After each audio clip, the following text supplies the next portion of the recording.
লিখছেন গোপাল দাস।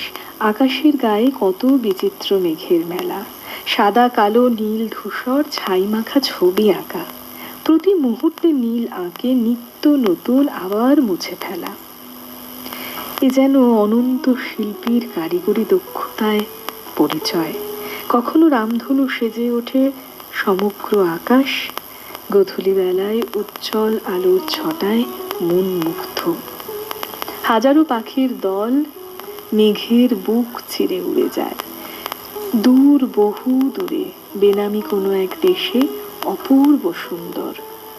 গ্রহ নক্ষত্র চন্দ্র সূর্য তারা বিরাজিত সজ্জিত, রাতের অন্ধকারে অপূর্ব দৃশ্য, মনোমুগ্ধ মন ভরে ওঠা।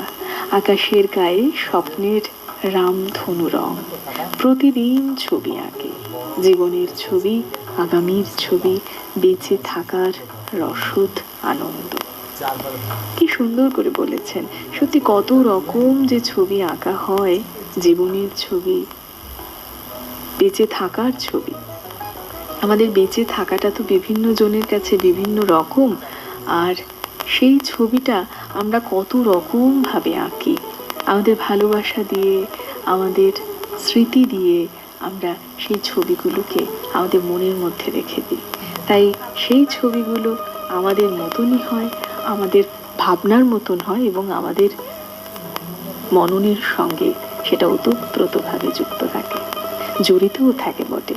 তাই সেই জীবনের ছবি আমাদের প্রত্যেকের কাছে আলাদা আলাদা, কিন্তু সেই জীবনের ছবিটা খুব সুন্দর আমাদের কাছে।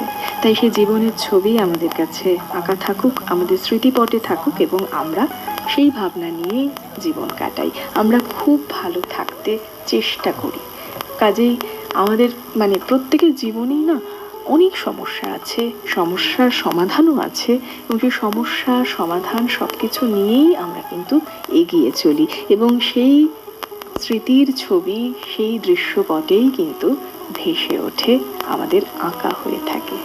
তাই আমরা সবসময় চেষ্টা করি ভালো করে বাঁচতে, ভালোভাবে বাঁচতে, আমাদের সুন্দর করে জীবনে বাঁচতে। এখন গান শুনে নেওয়া যায়।